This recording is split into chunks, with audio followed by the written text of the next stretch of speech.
جن کو حق باہو کے نام سے بھی آپ جانتے ہیں رحمۃ اللہ علیہ، جن کے لیے بہت ساری پیار اور محبت، جن کے اشعار آپ اور میں سنتے پڑھتے رہتے ہیں، ان کی پش میں سے 10واں سلسلہ ہے، اور خود بہت معروف ہیں، شعبہ تدریس سے بھی بہت گہری واقفیت رکھتے ہیں۔ میں خوش آمدید کہنا چاہتا ہوں صاحبزادہ سلطان احمد علی۔ السلام علیکم ورحمۃ اللہ وبرکاتہ۔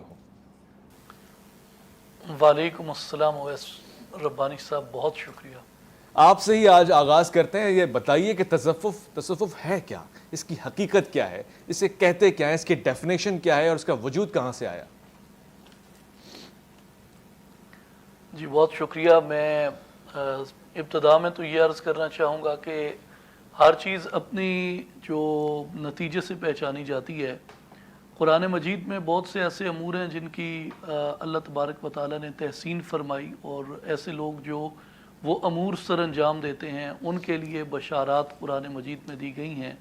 ان میں چند ایک وہ لوگ ہیں جو احسان کرنے والے ہیں، جی، کثرت سے ذکر کرنے والے ہیں، دنیا سے دل ہٹا کے اللہ تبارک و تعالیٰ کی طرف رغبت اختیار کرنے والے ہیں، اور اللہ تبارک و تعالیٰ کی کائنات کے اندر غور و فکر کرنے والے ہیں، زہد اختیار کرنے والے ہیں، تقوی اختیار کرنے والے ہیں، سخاوت کرنے والے ہیں، بہت جلد معاف کرنے والے ہیں، اور مخلوق کے ساتھ رحم دلی کا، احسان کا معاملہ کرنے والے ہیں، اپنے نفوس کو پاک کرنے والے اور اپنے نفوس کا تزکیہ کرنے والے ہیں، اپنے آپ کو علم سے منور کرنے والے ہیں۔ یہ میں بہت سی آیات کے آپ کو ریفرنسز عرض کر رہا ہوں۔ جی، ان لوگوں کی قرآن مجید میں ان اعمال کی بھی اور ان اعمال کو اختیار کرنے والوں کی بھی تحسین کی گئی ہے۔ ماشاءاللہ۔ تو صوفیاء کاملین وہ لوگ ہیں جو آپ کو قرآن مجید کی ان تمام آیات کا مظہر نظر آتے ہیں، یعنی کثرت سے ذکر کرنا۔ تو صوفیاء کی شناخت ہے کہ ان کے ہاں ذکر کا، تربیت کا باقاعدہ ایک سلسلہ ہے۔ وہ دنیا سے دل ہٹا کے آخرت کی طرف اور اللہ تعالیٰ کی طرف اپنی رغبت رکھتے ہیں۔ یہ تصوف کی اور صوفیاء کی علامات میں سے ہے۔ احسان کا معاملہ اختیار کرتے ہیں، مخلوق خدا کو کثرت سے رزق فراہم کرتے ہیں، روٹی کھلاتے ہیں، سخاوت کرتے ہیں۔ جی، جو کچھ آتا ہے ان کے پاس، ان کی علامت کہی جاتی ہے کہ وہ جمع نہیں کرتے اور طمع نہیں کرتے، اور ان چیزوں سے اپنے آپ کو پاک رکھتے ہیں۔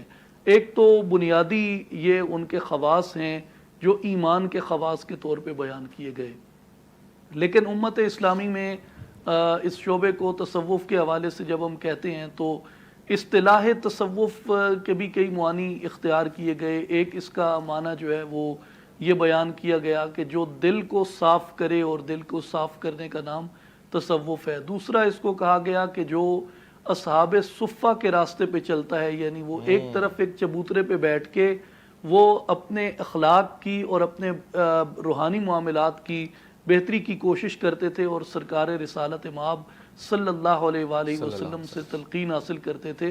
ان اصحاب سے بھی اس کو نسبت کہی جاتی ہے۔ اور تیسرا یہ کہا جاتا ہے کہ یہ صوف سے ہے، یعنی جو کھدر کا لباس پہنتے تھے جو لوگ، اس سے تصوف ہے۔ اور اس کا معنی یہ ہے کہ جو لوگ راحت کی زندگی ترک کر کے ریاضت کی زندگی اختیار کرتے ہیں، تو ان کو بھی اہل تصوف جو ہے وہ کہا جاتا ہے۔ اور بنیادی طور پہ آپ اس کو یوں کہہ سکتے ہیں کہ جو انسان کی 3 جہتیں ہیں، انسان کا ظاہر یعنی اس کا جو جسم ہے، اس کی فزیکل ورلڈ، اور اس کی انٹلیکچول ورلڈ، جو چیزیں اس کی عقل کے ساتھ تعلق رکھتی ہیں، اور تیسری انسان کی اسپرچول ورلڈ، جو انسان کے روح کے ساتھ تعلق رکھتی ہیں۔ تو جو تصوف ہے یہ دین کے وہ احکامات جو انسان کے بدن، انسان کی عقل اور انسان کی روح، ان تینوں کے اوپر جو احکامات ہیں، یہ ان سب کو جمع کرنے والا ہے۔ یعنی جہاں یہ تینوں چیزیں جمع ہو جائیں، بدن کی اصلاح، عقل کی اصلاح اور روح کی بیداری، تو اس کو کہتے ہیں کہ یہ تصوف ہے۔ اور اس راہ کو اختیار کرنے والے یعنی انسان کی تمام جہات کو مکمل کرنے والوں کو صوفیاء کہتے ہیں۔ صوفیاء کہتے ہیں۔ خوبصورت، بہت اچھی طریقے سے ڈیفینیشن تو بیان کر دی۔ اب میں ڈاکٹر صاحب سے یہ پوچھنا چاہتا ہوں، ڈاکٹر صاحب اس کی قرآن اور سنت کے زاویے میں کیا حیثیت ہے، کیا مقام ہے؟ آیا قرآن اسی چیز کو کرنے کا اور اسی لبادے کو اختیار کرنے کا حکم دیتا ہے؟ بسم اللہ الرحمن الرحیم۔ بہت اہم عنوان پر آج ہم گفتگو کر رہے ہیں، اور میرے لیے یہ خوش نصیبی کی بات ہے کہ آج حضرت قبلہ صاحبزادہ سلطان احمد علی زیدہ مجدہ ہمارے ساتھ شریک گفتگو ہیں۔ اویس بھائی، جس طرح سے وہ علم جو مینٹل بیہیویئر سے بحث کرتا ہے، جس میں ذہنی رویوں پر بات کی جاتی ہے، انسانی رویوں پر بات کی جاتی ہے، اسے سائیکالوجی کہتے ہیں۔ تو وہ علم جو انسان کے قلب کے رویوں پر بحث کرتا ہے، اللہ اکبر، اس علم کو تصوف کہا جاتا ہے۔ جس طرح سے حضرت نے بھی ارشاد فرمایا کہ صفا سے ہے، صفا سے ہے، ریلیجن کارڈیولوجی ہے یہ۔ جی۔ تو اب ہمارے یہاں آپ دیکھیے کہ اہل تصوف نے اس کے لیے مختلف اصطلاحات استعمال کی ہیں اور جو قرآن و سنت سے مستفاد ہیں۔ اسی کو طریقت کہتے ہیں، اسی کے لیے تزکیہ، سلوک، احسان، تصوف، یہ تمام تر کلمات لفظ تصوف کے لیے ہی استعمال ہوئے ہیں۔ قرآن مجید میں اللہ تبارک و تعالیٰ نے ارشاد فرمایا قد افلح من زکاہا، فرمایا بلا شبہ وہ کامیاب ہو گیا جس نے اپنے نفس کو پاک کر لیا، اس کا تزکیہ کر لیا۔ وقد خاب من دساہا، اور وہ ناکام و نامراد ہوا کہ جس نے اپنے نفس کو نامراد کیا اور اس کو خاک آلود کر لیا۔ قرآن مجید میں ایک اور جگہ اللہ تبارک و تعالیٰ نے نبی کریم صلی اللہ علیہ وسلم کے عمل تزکیہ کی بہت واضح طور پر پروردگار عالم نے ہمارے لیے وضاحت فرمائی۔ فرمایا لقد من اللہ علی المؤمنین اذ بعث فیہم رسولا، فرمایا یہ اللہ تبارک و تعالیٰ کا اہل ایمان پر احسان ہے کہ اس نے اپنے عظیم الشان رسول کو ان کے درمیان مبعوث فرمایا۔ فرمایا من انفسہم، اور انہی کے درمیان میں سے رسول کو مبعوث فرمایا۔ وہ کیا کرتے ہیں؟ فرمایا یتلو علیہم آیاتہ، وہ اللہ کی آیات کی تلاوت کرتے ہیں، ویزکیہم، ان کا تزکیہ فرماتے ہیں، ویعلمہم الکتاب والحکمہ، انہیں کتاب اور حکمت کی تعلیم دیتے ہیں۔ جس طرح سے نبی کریم صلی اللہ علیہ وسلم کی نبوت اور رسالت کا فیض منقطع نہیں ہوا، اسی طرح سے یزکیہم، عمل تزکیہ بھی قیامت تک کبھی منقطع نہیں ہوگا۔ حضرت امام فخر الدین رازی رحمۃ اللہ علیہ فرماتے ہیں کہ اللہ تعالیٰ نے فرمایا کہ یا ایھا الذین آمنوا اتقوا اللہ وکونوا مع الصادقین، اے ایمان والو اللہ سے ڈرتے رہو اور صادقین کے ساتھ ہو جاؤ۔ تو آپ فرماتے ہیں اس سے یہ بات معلوم ہوئی کہ اللہ کے نیک بندوں کی صحبت کو اختیار کرنا یہ واجبات میں سے ہے، اور متا وجب الکون مع الصادقین فلا بد من وجود الصادقین من کل وقت، تو جب صادقین کے ساتھ ہونا واجب قرار دے دیا گیا تو اس کا مطلب یہ ہے کہ زمانہ کبھی بھی صادقین اور اہل وفا کے وجود سے خالی نہیں رہے گا۔ جس بات کی طرف حضرت نے بہت واضح طور پر اشارہ فرمایا ہے کہ تصوف دراصل اصلاح قلب کا نام ہے۔ حضرت امام محمد بن حسین بن علی رضی اللہ تعالیٰ عنہ ارشاد فرماتے ہیں کہ تصوف پاکی اخلاق کا نام ہے۔ حضرت داتا گنج بخش رحمۃ اللہ تعالیٰ علیہ، جنہوں نے اپنی کتاب ہی اپنے ایک شاگرد کے سوالات کے جواب میں تصوف کیا ہے، اس کے کیا خصائل ہیں، آپ نے اسی عنوان پر جب یہ کتاب مرتب فرمائی ہے تو آپ نے بہت واضح طور پر یہ لکھا ہے کہ تصوف کی اصل یہ ہے کہ انسان زہد و تقوی اختیار کرے اور اپنے دل کو دنیا کی محبت سے پاک کر لے، اور یہ دل غیر کی محبت سے مصفہ، مزکہ اور مشفع ہو جائے۔ جب انسان اپنے قلب اور روح کو پاک کر لے گا تو یقینی طور پر صفائے قلب نصیب ہوگی، نفس کا تزکیہ ہوگا، ذکر اللہ سے دل اطمینان پا جائے گا، اہل اللہ کی صحبت سے ذکر کرنے کی توفیق نصیب ہوگی۔ تو انہی عبادات کے مجموعے کو تصوف کہا جاتا ہے۔ میں صرف ایک آیت یہاں پر پڑھ کر اپنی بات کو مکمل کروں گا۔ جب اللہ تعالیٰ نے فرمایا کہ اہدنا الصراط المستقیم صراط الذین انعمت علیہم، اور انعام یافتگان بندوں کی فہرست کو الگ ذکر کر دیا، تو سورہ جن میں ایک جگہ ذکر ہے کہ فرمایا گیا وَإِن لَوِ اسْتَقَامُوا عَلَى الطَّرِيقَةِ لَأَسْقَيْنَاهُمْ مَاءً غَدَقًا، فرمایا کہ اگر یہ ہمارے بندوں کے طریقے پر رہے اور استقامت اختیار کر لی تو فرمایا ہم اپنی جناب سے ایک خاص پانی کا فیض ان کو عطا فرمائیں گے۔ انہی اہل اللہ نے جو رستہ تزکیہ کے لیے اختیار کیا اسی کو طریقت کہا جاتا ہے۔ اسی کو طریقت۔ صاحبزادہ سلطان احمد علی صاحب، میں آپ سے یہ سوال پوچھنا چاہتا ہوں، تصوف کے تمام تر جو ویلیوز، کوالٹیز اور جو ساری صفات آپ نے مجھے بتائیں، ڈاکٹر صاحب نے مجھے بتائیں، یہ تو انتہائی کامل ایمان ہے اور یہ تو بہت ضروری ہے، اسی کا حکم قرآن دے رہا ہے، یہ تزکیہ نفس ہے، یہی تقویٰ ہے، یہی زہد ہے، یہ دنیا داری سے بچنا ہے۔ تو پھر مومن میں اور صوفی میں فرق کیا ہے؟ وہ ایک ہی بات نہیں ہو گئی؟ ہم کہہ سکتے ہیں کہ نبی بھی صوفی تھے، صحابہ کرام بھی صوفی تھے؟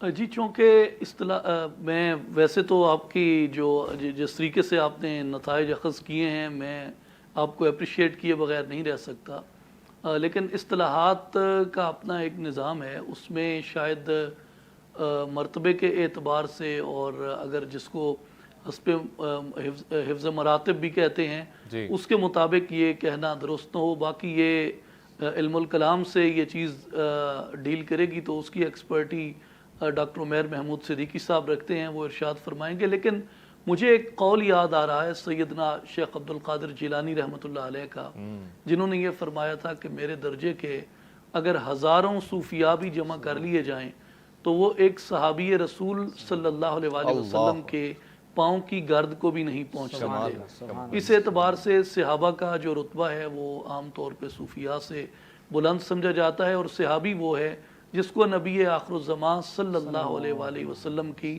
زیارت حالت ایمان میں حیات ظاہری میں ہوئی۔ تو اس اعتبار سے اگر صحابی ایک کامل ترین ہزاروں اصفیاء سے صوفیاء سے اتنا بلند تر ہے، تو جس کو دیکھ کے وہ صحابی بنے ہیں ان کو تو شاید میرے خیال میں اللہ تعالیٰ نے جن مناصب سے اور جن القاب سے یاد کیا ہے وہی ان کی شایان شان ہے۔ جہاں تک عام مومن اور صوفی کا فرق کا تعلق ہے تو اس میں یہ ہے کہ جو عام مومن ہے وہ اپنی زندگی میں ایک خاص حصے میں یا ایک خاص حد تک عبادت، ریاضت اور یہ چیزیں اختیار کرتا ہے، لیکن اگر وہ درجہ کمال حاصل کر لیتا ہے تو یقیناً ایک عام آدمی بھی، ایک عام مومن بھی صوفی ہوتا ہے۔ لیکن چونکہ اس جماعت کو الگ اس لیے کیا گیا ہے کہ یہ بطور خاص اپنا وقت نکالتے ہیں ریاضات کے لیے، مجاہدات کے لیے، سیکھنے کے لیے، اس راستے کے اندر یہ اپنی عمر بسر کرتے ہیں، اس فن کو بطور فن کے، اس ہنر کو بطور ہنر کے سیکھتے ہیں، تو اس لیے ان کو اس میں رکھا گیا ہے۔ لیکن جو مومن کی حقیقی تصویر ہے، جیسے علامہ اقبال رحمۃ اللہ علیہ نے بھی مومن کی جو صفات بیان کی، آپ نے شروع میں اقبال رحمۃ اللہ علیہ کا بہت عمدہ انتخاب آپ نے پیش کیا، تو مومن کی جو صفات اقبال نے بھی پیش کی ہیں بنیادی طور پہ وہی صفات ہیں جو صوفیاء کے لیے استعمال کی جاتی ہیں۔ تو صوفی اور مومن جو ہے یہ مترادف الفاظ ہیں ایک دوسرے کے، یعنی صوفی وہی ہے جس کا ایمان پایہ تکمیل کو پہنچ جاتا ہے، اور مومن کا ایمان جب پایہ تکمیل کو پہنچتا ہے تو وہ صوفی ہوتا ہے۔ بھائی کمال ہو گیا، یہ تو حضرت علامہ اقبال سے بھی آپ نے ملا دیا اور یقینی طور سے ہمیں اچھی طرح ڈیفینیشن سے بھی آگاہ کر دیا۔ ایک عام آدمی کے لیے بہت آسان ہو گیا ہے سمجھنا اس بات کو۔ میں اب چونکہ ڈاکٹر صاحب علامہ اقبال کی بات آ گئی، علامہ اقبال تو میں مطالعہ کر کر کے نہیں تھک رہا، تھوڑے سے نالا اور ناراض نظر آتے ہیں صوفی سے۔ کہیں وہ کہہ رہے ہیں کہ فقیہ شہر کو صوفی نے کر دیا خراب، کہیں تو وہ کہہ رہے ہیں کہ یہ صوفی کے معاملات ہیں، ملا کے معاملات ہیں، میں ان سے بالکل آ رہی ہوں۔ یہ ایک الگ انداز، رندوں کو بھی معلوم ہے صوفی کے کمالات، ہر چند کے مشہور نہیں ان کے کرامات۔ تو کہیں ہم نے اس کا امیج خراب کر دیا ہے آج کے دور میں، یا ہر آدمی کو جو رہبانیت کی طرف جاتا ہے اس کو صوفی کہہ رہتے ہیں؟ فرق کیا ہے رہبانیت میں جس کو دین منع کرتا ہے اور صوفی میں؟ دیکھیے، میں گفتگو کا آغاز یہاں سے کروں گا کہ حضرت شیخ اکبر محی الدین ابن عربی رحمۃ اللہ علیہ مرتبہ اہل اللہ کے ایک گروہ میں تشریف فرما تھے، تو وہاں ایک سوال زیر بحث آیا کہ جب حضرت موسیٰ علیہ السلام نے اللہ تبارک و تعالیٰ کی بارگاہ میں عرض کی ربی ارینی انظر الیک، کہ رب کریم مجھے اپنا دیدار کروا کہ میں تجھے دیکھ سکوں، تو اللہ رب کریم نے فرمایا لن ترانی۔ تو سوال یہ آیا کہ آپ نے یہ کس مقام پر کھڑے ہو کر اللہ سے سوال کیا تھا؟ تو کسی صوفی نے کہا کہ آپ نے مقام شوق سے کھڑے ہو کر یہ سوال کیا۔ مقام شوق سے، تو حضرت شیخ اکبر علیہ الرحمہ نے فوری طور پر اس صوفی کو روکا اللہ اکبر، اور فرمایا رک جاؤ، یہ مقام نبوت ہے اور ہمیں نبوت کا ذوق نہیں ہے، ہمیں نہیں معلوم کہ موسیٰ علیہ السلام نے کس مقام و مرتبے پر کھڑے ہو کر اللہ رب کریم سے اس کے دیدار کا سوال کیا تھا۔ سبحان اللہ۔ تو قبلہ سلطان احمد علی صاحب نے جو فرمایا کہ کروڑ ہا اگر صوفیہ مل جائیں تو وہ حضور علیہ الصلوۃ والسلام کے کسی صحابی کی گرد کو بھی نہیں پا سکتے، کیونکہ اللہ تبارک و تعالیٰ نے ان صحابہ کے گھوڑوں سے جو اٹھنے والی گرد ہے اس کی قسم قرآن مجید میں اٹھائی ہے۔ اب آپ دیکھیے کہ بالخصوص آپ نے ملا اور صوفی سے متعلق جو کچھ اقبال نے، حضرت اقبال علیہ الرحمہ نے فرمایا ہے، تو یقیناً یہ ان لوگوں کی مذمت ہے کہ جن لوگوں نے تصوف کو بطور رسم اختیار کر لیا۔ جیسے وہ کبھی کہتے ہیں کہ رہ گئی رسم اذاں روح بلالی نہ رہی، اس کا یہ ہرگز مطلب نہیں ہے کہ وہ فلسفے کو یا مؤذن کو وہ ان سے نالا ہیں، بلکہ اس کو جب رسم بنا دیا جائے تو وہ رسم تصوف سے نالا ہیں۔ اب آپ دیکھیے کہ کیونکہ ہم تصوف کی حقیقت پر بات کر رہے ہیں، حدیث جبریل اس بارے میں بہت اہمیت کے حامل ہے۔ نبی کریم صلی اللہ علیہ وسلم سے حضرت جبریل علیہ السلام نے جو 4 سوالات کیے ہیں، اگر آپ دیکھیے وہ اسلام کی کل تعلیمات کا احاطہ کرتے ہیں۔ ایمان کیا ہے، اسلام کیا ہے، اور تیسرا سوال کیا گیا کہ احسان کیا ہے۔ تو پوچھا گیا کہ احسان کیا ہے، تو اس کا جواب یہ دیا گیا کہ ان تعبد اللہ کأنک تراہ فإن لم تکن تراہ فإنہ یراک. فرمایا کہ تم اللہ کی عبادت ایسے کرو گویا کہ تم اللہ کو دیکھ رہے ہو, اور اگر تمہیں یہ مقام و مرتبہ نصیب نہیں ہوا تو ہر وقت اس مراقبہ کی کیفیت میں رہو کہ اللہ تمہیں دیکھ رہا ہے.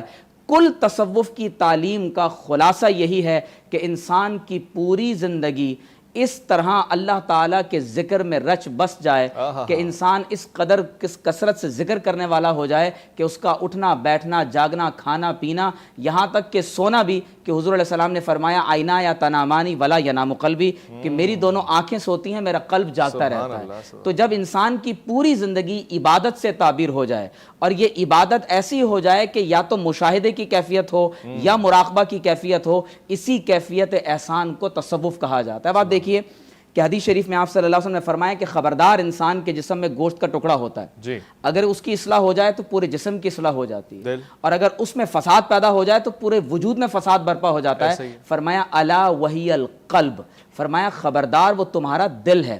اس لیے جو حضور علیہ السلام فرماتے ہیں کہ تمہارا جو قلب ہے اس کے ساتھ شیطان ہر وقت چمٹا رہتا ہے. شیطان جاسم علی قلب ابن آدم, ہر وقت چمٹا رہتا ہے.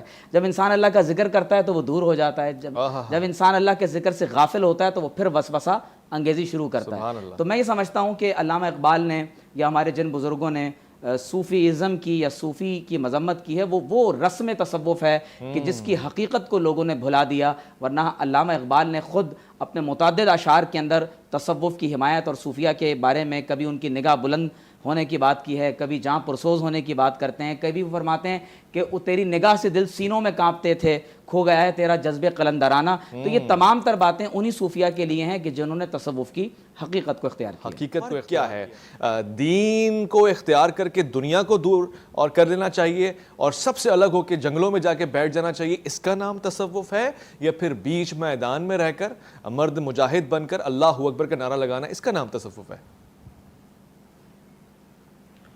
جی پہلی تو میں یہ عرض کرنا چاہوں گا کہ جو دو تصورات کو اگر ہم ملا کے دیکھیں تو پھر بات مکمل ہوگی. جی پہلا یہ کہ خلوت جو ہے یہ بنیادی تربیت گاہ ہے, اور جو ہمارے رمضان المبارک کے اندر اعتکاف کے اندر ہم بیٹھتے ہیں جی, یہ اس خلوت کی ایک بالکل بنیادی مثال ہے کہ جو ہر آدمی کے اوپر ایک نفلی عبادت کے طور پہ اس کی ترغیب دلائی گئی ہے کہ کچھ دنوں کے لیے تم خلوت اختیار کر لو.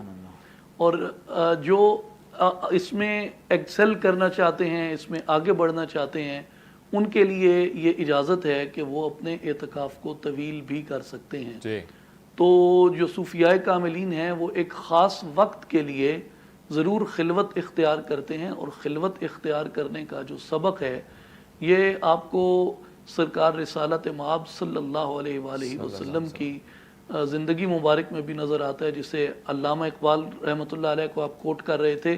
تو اقبال ہی نے یہ کہا تھا کہ در شبستان ہرا خلوت گزید, کہ آپ صلی اللہ علیہ وسلم نے غار ہرا کے شبستان میں خلوت اختیار فرمائی, اور جب آپ لوٹے قوم و آئین و حکومت آفرید, اس خلوت سے جب آپ لوٹے تو آپ نے قوم بنائی, آپ نے ایک آئین دیا اور آپ نے ایک مملکت کی بنیاد رکھی.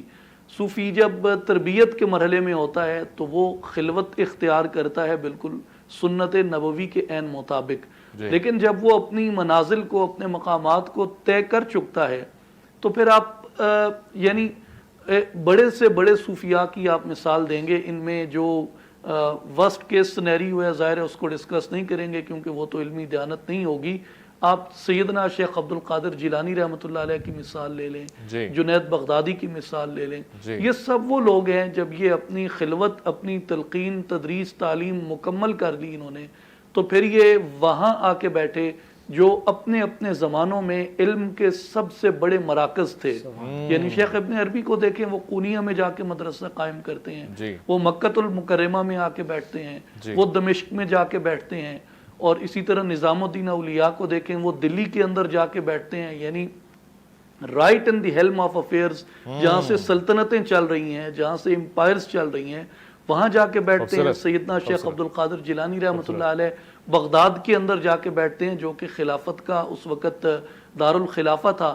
تو اس طرح آپ کو بہت سی ایسی ایگزامپلز بھائی کیا ملیں بات گی ہے۔ جو اکابر صوفیاء کاملین ہیں کہ وہ اپنے مقامات مکمل ہونے تک ضرور خلوت اختیار کرتے ہیں، لیکن جب اپنے مقامات منازل سلوک کو مکمل کر چکتے ہیں تو وہ واپس اپنے سماج کے اندر، اپنے معاشرے کے اندر لوٹتے ہیں، اپنے لوگوں کے اندر لوٹتے ہیں اور ان کی آ کے ان معاملات پہ اصلاح کرتے ہیں اور وہ دعوت دیتے ہیں جو علم انہوں نے طریق باطن سے سیکھا ہوتا ہے۔ بہت خوبصورت، بہت آسان ہو گیا میرے لیے اب سمجھنا یہ معاملات۔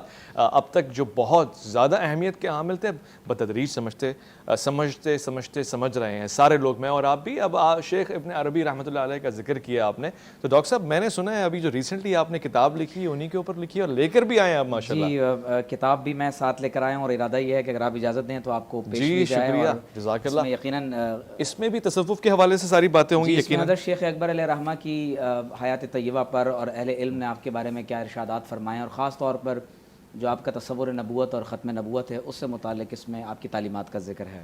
ماشاءاللہ ماشاءاللہ۔ اچھا یہ بھی مجھے سکھاتے سمجھاتے رہیے گا، یہ جو چلہ کاٹنا ہے یہ بھی تصوف سے جڑا ہوا ایک سلسلہ ہے، اس میں ہوتا کیا ہے؟ بس وہ کوئی دائرہ کھینچ کے بیٹھ جاتے ہیں، آگ لگاتے ہیں، کرتے کیا ہے؟ یہ معاملہ کیا ہے؟ دیکھیے حضور علیہ الصلوۃ والسلام سے ایک صحابی نے عرض کی یا رسول اللہ صلی اللہ علیہ وسلم مجھے کوئی ایسی نصیحت فرمائیں، کوئی ایسا وظیفہ بتا دیں کہ اللہ بھی مجھ سے راضی ہو جائے جی اور اللہ کے بندے بھی مجھ سے راضی ہو جائیں۔ جی تو آپ صلی اللہ علیہ وسلم نے فرمایا ازہد فی الدنیا یحبک اللہ، تم دنیا میں زہد اختیار کر لو، تم سے اللہ محبت کرنے لگے گا۔ سبحان اللہ۔ وزہد فیما عند الناس یحبک الناس، فرمایا اور جو لوگوں کی جیبوں میں ہیں تم اس سے نگاہ ہٹا لو، لوگ بھی تم سے محبت کرنے لگیں گے۔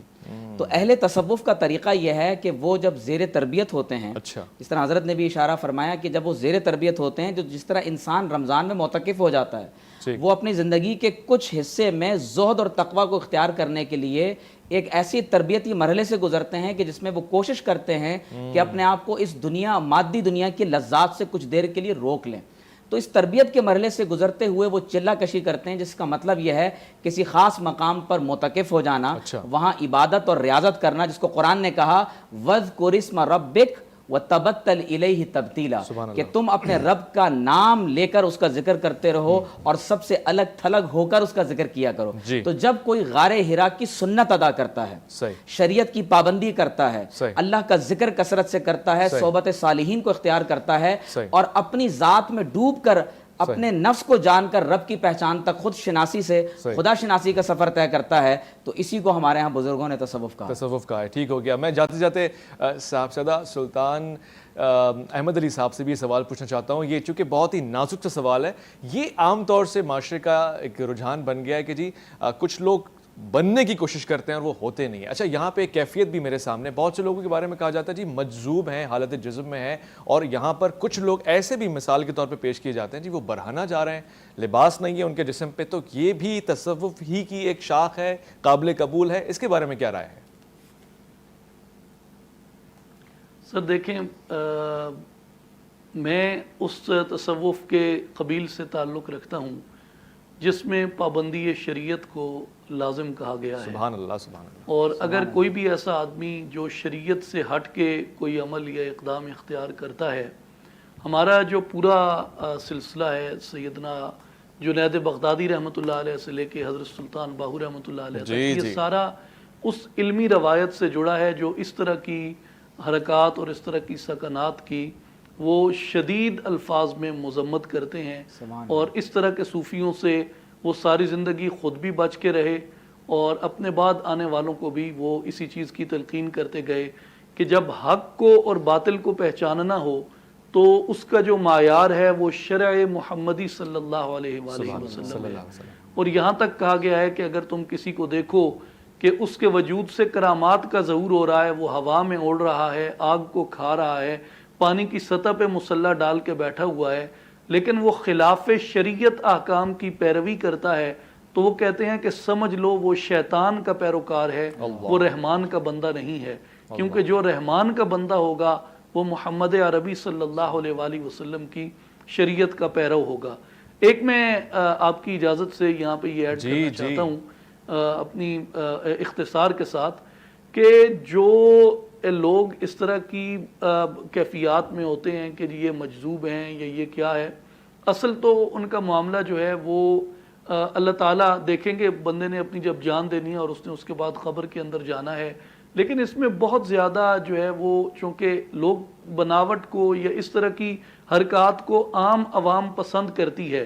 اب میں اس کو کم علمی تو نہیں کہنا چاہتا، لیکن اس کی وجہ جو ہے وہ ایک لوگوں کے اندر جوش جذبہ یا اس طرح کے خیالات ہوتے ہیں کہ شاید یہ اس طرح کے بابے جو ہوتے ہیں وہ کسی مرتبے رتبے پہ پہنچے ہوتے ہیں.